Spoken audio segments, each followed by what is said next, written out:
आज हम डिस्कस करेंगे कि नॉन कॉग्निजेबल ऑफेंस या केस के अंदर हम कैसे अप्रोच करें।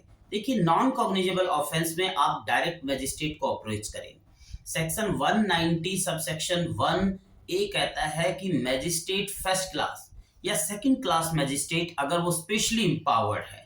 सेक्शन 190 सबसेक्शन 2 में सीजीएम को पावर है कि वो सेकंड क्लास मजिस्ट्रेट को भी इंपावर कर सकता है फॉर टेकिंग कॉग्निजेंस।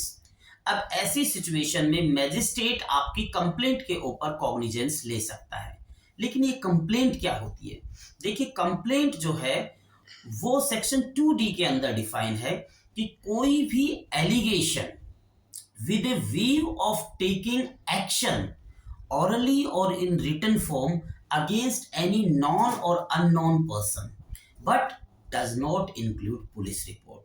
So ऐसी एलिगेशन को कंप्लेंट कहते हैं। कंप्लेंट आप मजिस्ट्रेट के सामने दें और मजिस्ट्रेट सेक्शन 191 ए के अंदर जो है कॉग्निजेंस लेगा। अगर सपोज करो आपका मजिस्ट्रेट स्पेशली एम्पावर्ड नहीं था, ओके, और उसके बावजूद भी वो कॉग्निजेंस ले लेता है, तो उसका कंसिक्वेंस कैसा होगा?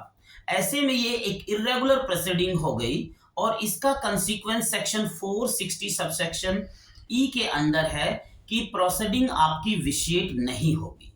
सेकंड सिचुएशन आती है, अगर मैजिस्ट्रेट आपका कॉम्पिटेंट मैजिस्ट्रेट नहीं है और उसके पास आप कंप्लेंट लेके चले जाते हैं, तो ऐसी सिचुएशन में अगर आपकी कंप्लेंट रिटर्न में होगी तो मैजिस्ट्रेट जिसके पास आप गए हो वो इंडोर्स करके आपको प्रॉपर मैजिस्ट्रेट कॉम्पिटेंट मैजिस्ट्रेट को भेजेगा। और अगर आपकी कंप्लेंट ऑरली है, रिटर्न में नहीं है, तो वो आपको डायरेक्ट करेगा कंप्लेनेंट को कि आप प्रॉपर मैजिस्ट्रेट के पास में जाएं। ठीक है। अब ऐसी सिचुएशन में जब इन्वेस्टिगेशन की अगर जरूरत होती है तो मैजिस्ट्रेट जो है वो डायरेक्ट कर सकता है इन्वेस्टिगेशन के लिए पुलिस को, बिकॉज पुलिस कॉग्निजेबल केसेस में तो इन्वेस्टिगेशन कर सकती है, लेकिन नॉन कॉग्निजेबल केसेस में सेक्शन 155 सबसेक्शन 2 में उनको मना किया गया है कि वो पुलिस जो है इन्वेस्टिगेट नहीं करेगी without the authority of the magistrate.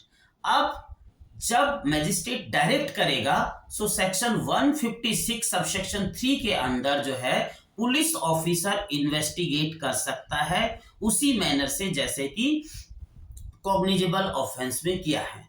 अगर सपोज करो जो कंप्लेंट आपने मैजिस्ट्रेट को दी और सेक्शन 190 सबसेक्शन 1A में उन्होंने कॉग्निजेंस भी लिया, लेकिन अक्यूज उनके एरिया के बाहर है, तो ऐसी सिचुएशन में वो इंक्वायरी भी फॉर्म कर सकते हैं और इंक्वायरी फॉर्म करके वो पहुंच सकते हैं कि जो है इंक्वायरी के अंदर सेक्शन 202 के अंदर वो जो है एविडेंसेस भी ले सकते हैं, विटनेसेस वगैरह को ओथ के ऊपर एग्जामिन कर सकते हैं।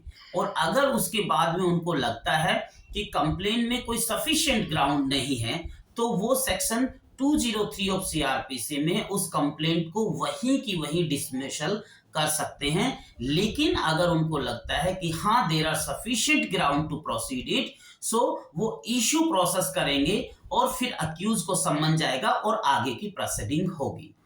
अब ये एक पूरा तरीका है। अब देखिए सेक्शन 190 के बाद में क्या प्रोसीजर होता है कि सेक्शन 200 में जो कंप्लेंट आपने मैजिस्ट्रेट को दी उस पे वो आपको एग्जामिन करेंगे ऑन द ऑथ, और एग्जामिन करने के बाद में कंप्लेनेंट को और विटनेसेस को दोनों को एग्जामिन करने के बाद में उसको राइटिंग में रिड्यूस करेंगे और उसके बाद में वो कंप्लेंट जो है आपकी साइंड होगी आपके कंप्लेनेंट के द्वारा और आपके विटनेसेस के द्वारा।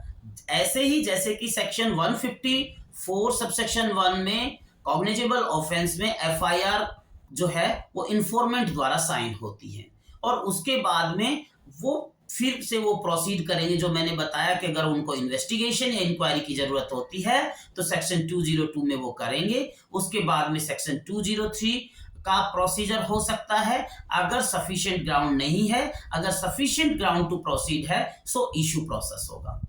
अब ये जो कॉग्निजेबल ऑफेंस का ये जो सारा प्रोसीजर हमने डिस्कस किया ये प्रॉपर प्रोसीजर है, लेकिन अगर कोई व्यक्ति है जिसको पता ही नहीं है कि जो आपका ऑफेंस है वो कॉग्निजेबल है या नॉन कॉग्निजेबल है। हम लोग तो ऑफेंस का पता लगा सकते हैं, फर्स्ट शेड्यूल में जाओ और वहां पे फोर्थ कॉलम में वो ऑफेंस देखो कि वो कॉग्निजेबल है या नॉन कॉग्निजेबल है। लेकिन कोई लेमैन आदमी है जिसको पता नहीं है कि ऑफेंस जो उसके साथ कमिट हुआ है वो कॉग्निजेबल है या नॉन कॉग्निजेबल है, तो ऐसे में बहुत बार वो पुलिस स्टेशन के अंदर भी चला जाता है।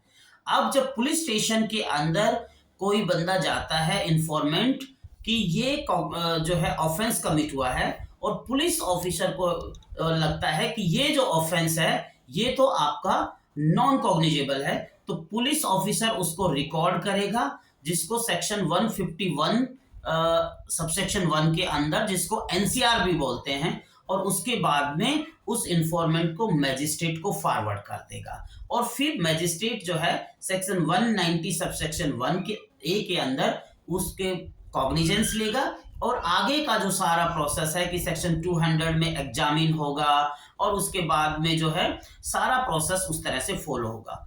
तीसरी एक और सिचुएशन हो सकती है, सपोज पुलिस को इंफॉर्मेशन दी गई जिसमें कुछ जो है कॉग्निजेबल ऑफेंस के बारे में है, कुछ नॉन कॉग्निजेबल ऑफेंस के बारे में वो इंफॉर्मेशन दी। जब cognizable offence and non cognizable offence एक ही जगह कमिट हुए एक ही इंसिडेंट में, तो ये जो पूरा केस बना इसको हम कहेंगे कॉग्निजेबल केस। अब इस कॉग्निजेबल केस के ऊपर सेक्शन 154 में पुलिस जो है आपका एफआईआर रिकॉर्ड कर लिया, ठीक है। लेकिन जब इन्वेस्टिगेट किया तो इन्वेस्टिगेशन के बाद में उनको फाउंड हुआ, बिकॉज सेक्शन जैसे ही आपका कॉग्निजेबल केस हुआ तो पुलिस को पावर मिल गई इन्वेस्टिगेशन की, सेक्शन 156 सबसेक्शन 1 के अंदर। पुलिस ने इन्वेस्टिगेशन के बाद में फाउंड हुआ कि ये तो केवल नॉन कॉग्निजेबल ऑफेंस ही कमिट हुआ है, कोई कॉग्निजेबल ऑफेंस जैसा कि एफआईआर में लिखा था वैसा कमिट नहीं हुआ है। तो ऐसी केस में पुलिस रिपोर्ट तो नहीं बनेगी, जो पुलिस की जो रिपोर्ट जो तैयार हुई है वो सेक्शन 173 वाली रिपोर्ट ना होके उसको बोलेंगे complaint.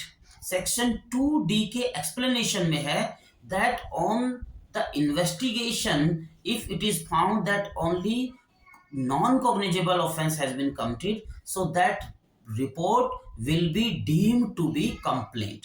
Deemed to be means legal fiction है, एक्चुअली तो वो पुलिस के थ्रू हुई है लेकिन उसको कंप्लेंट माना जाएगा, and police officer deem to be complainant, और पुलिस ऑफिसर को जो है वो कंप्लेनेंट माना जाएगा।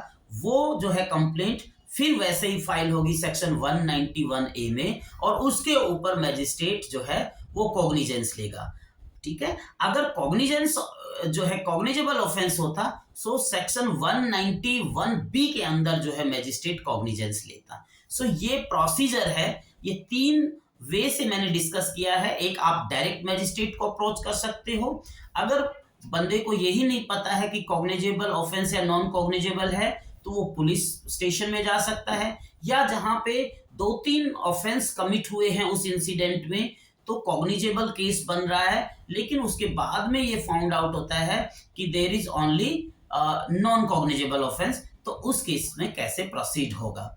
Hope you like this video, please subscribe my channel and like this video. Thank you.